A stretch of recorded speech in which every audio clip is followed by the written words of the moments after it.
सड़कों पर प्रदर्शन, लाठीचार्ज, पुलिस की बर्बरता, आमरण अनशन और चारों तरफ हाहाकार। ऐसा ही कुछ हाल है अब बिहार का।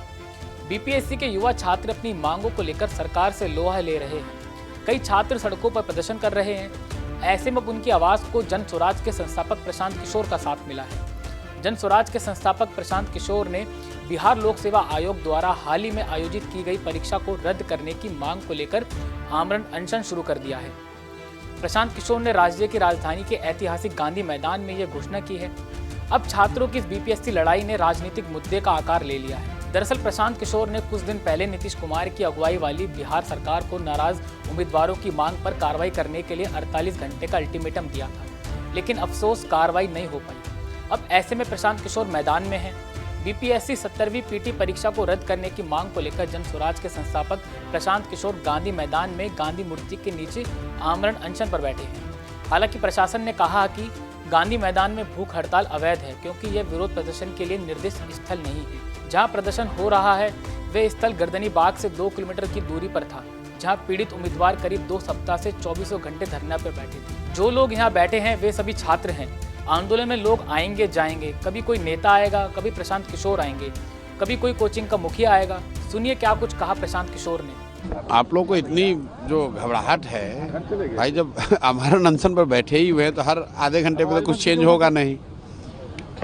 आप 5 बजे से तीसरी बार पूछ रहे हैं तो खुले आसमान के नीचे ही हैं। अब चाहे 1 बजे कि 3 बजे बैठेंगे ही, ऐसा तो है नहीं कहीं जा रहे हैं। क्या कोई फोन आया है कि हमारे पास क्यों फोन आएगा? फोन आया है किसी का भी?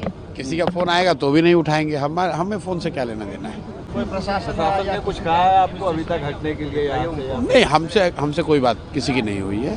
अनाउंसिंग करी जा रही थी कि इलीगली बैठे हुए हैं इस जगह पर। नहीं, इलीगल का तो देखिए, आपको मैं कई बार शाम से कह चुका कि ये एक परसेप्शन बना दिया गया है कि ये इलीगल है। कैसे इलीगल है?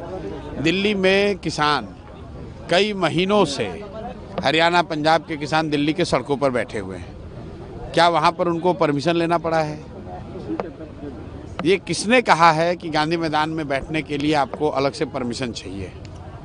हम लोग कुछ उपद्रव तो कर नहीं रहे हैं, यहाँ चुपचाप बैठे हुए हैं, अनशन पर बैठे हुए हैं, कोई सरकारी संपत्ति को नुकसान नहीं पहुँचा रहे हैं। तो गांधी मैदान सार्वजनिक जगह है, यहाँ पर कोई आकर अगर बैठता है, अगर मान लीजिए कि जो एडमिनिस्ट्रेशन में लोग हैं वो 50 लोगों के साथ आकर यहाँ बैठे, तो क्या वो इलीगल है? कोई सरकार का मंत्री विधायक यहाँ आकर 100 लोगों के साथ बैठेगा तो क्या वो इलीगल? उसके लिए परमिशन की जरूरत है। कल सुबह में यहाँ 5000 बच्चे दौड़ने आएंगे तो क्या वो परमिशन लेकर आते हैं? एक तरफ जहां प्रशांत किशोर धरने पर बैठे हैं, तो वहीं दूसरी तरफ प्रशांत किशोर के खिलाफ गांधी मैदान थाने में एफआईआर दर्ज की गई है। पटना जिला प्रशासन ने प्रशांत किशोर को नोटिस जारी किया था। गांधी मैदान ना खाली करने की स्थिति में प्रशासन ने उन पर मुकदमा दर्ज करने की भी चेतावनी दी थी। साथ ही पूरे कार्यक्रम को उन्हें अवैध बताते हुए गर्दनी बाग धरना स्थल पर जाने को कहा गया। इसके बावजूद प्रशांत किशोर का आमरण अनशन आज दूसरे दिन भी जारी है। अब आपके मन में सवाल आया होगा कि आखिर प्रशांत किशोर की क्या मांगे हैं। प्रशांत किशोर की ये हैं 5 मांगे। पहली मांग, 70वीं बीपीएससी परीक्षा में हुई अनियमितता और भ्रष्टाचार की उच्च स्तरीय जांच और पुनः परीक्षा कराई जाए। दूसरा कि 2015 में 7 निश्चय के तहत किए गए वादे के अनुसार 18 से 35 साल के हर बेरोजगार युवा को बेरोजगारी भत्ता दिया जाए। तीसरा, पिछले 10 वर्षों में प्रतियोगी परीक्षाओं में हुई अनियमितताओं और पेपर लीक की जांच एवं दोषियों पर की गई कार्रवाई पर श्वेत पत्र जारी की जाए। चौथी, लोकतंत्र की जननी बिहार को लाठी तंत्र बनाने वाले दोषी अधिकारियों पर कार्रवाई की जाए। पांचवी, बिहार की सरकारी नौकरियों में बिहार के युवाओं की कम से कम 2/3 हिस्सेदारी सुनिश्चित करने के लिए डोमिसाइल नीति लागू की जाए। ऐसे में बिहार में हो रहे बीपीएससी के इस आंदोलन ने अब आग की लपटें पकड़ ली हैं। इस कड़ी में सवाल उठता है कि क्या छात्रों की मांगें पूरी होंगी, और अगर मांग पूरी नहीं होगी तो इस आंदोलन का भविष्य पर क्या असर होगा। खैर, इन सभी बातों में इतना तो तय है कि बिहार में हो रहा ये आंदोलन इतनी जल्दी रुकने वाला तो नहीं है। फिलहाल के लिए इतना ही। मैं सचिन, आप मेरे साथ देख रहे हैं पंजाब केसरी टीवी।